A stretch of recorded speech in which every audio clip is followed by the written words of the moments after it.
Esfahan, capitale de la Perse. Esfahan, Nesfe Charon. Ispahan, moitié du monde, disent fièrement les habitants.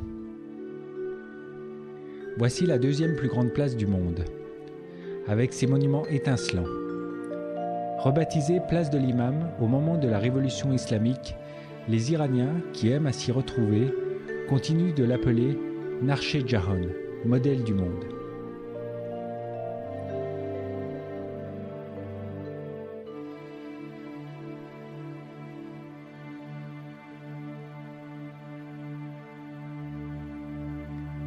La mosquée de Sher Lotfola.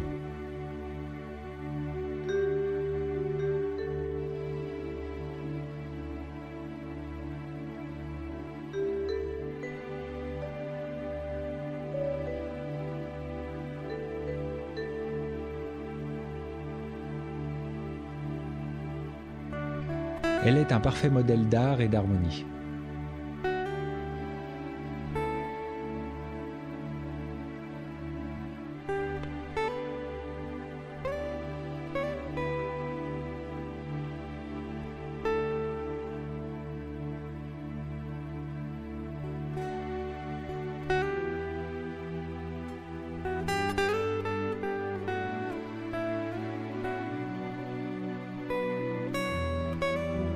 La mosquée de l'Imam a l'architecture séfévide grandiose.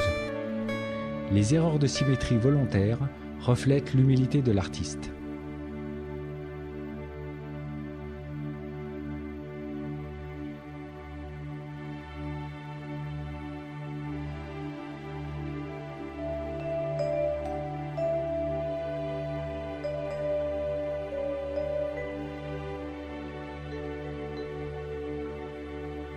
Le palais Chehel Sotoun.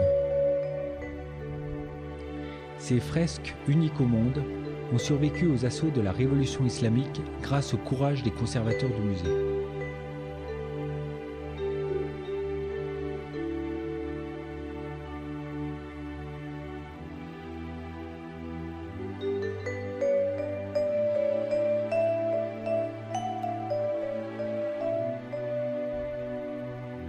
La mosquée du vendredi, avec une des salles de prière. Dans la chambre du sultan, le mihrab, sanctuaire indiquant la direction de la Mecque, est orné des versets du Coran.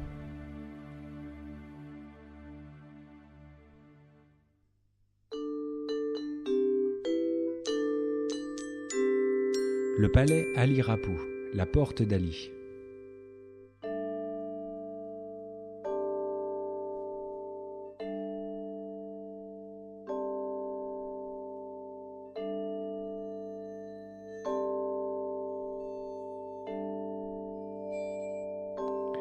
De sa terrasse surélevée, le monarque assistait 4 siècles plus tôt au match de polo.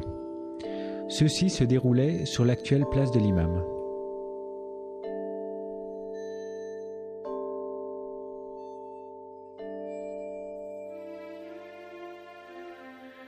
Le Rajou, un des 11 ponts couverts d'Ispahan.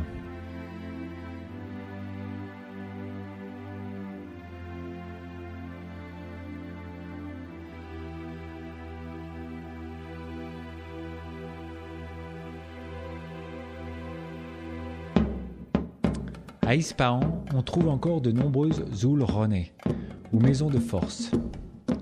Les hommes réalisent entre eux danses rituelles et démonstrations de force. Cette pratique datant de 2500 ans tient à la fois du théâtre, du sport et de l'expérience religieuse. Le moshed, le guide, donne le rythme et scande des vers des poètes persans comme Hafez ou Ferdowsi.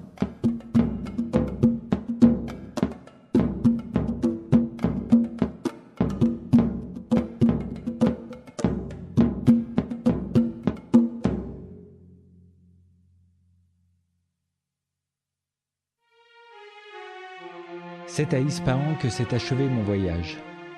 Pendant 9 semaines, je n'ai rencontré que gentillesse et hospitalité. J'ai aussi côtoyé beaucoup d'hommes et de femmes qui, contrairement à ce que nous disent les médias occidentaux, sont très critiques envers le régime islamique.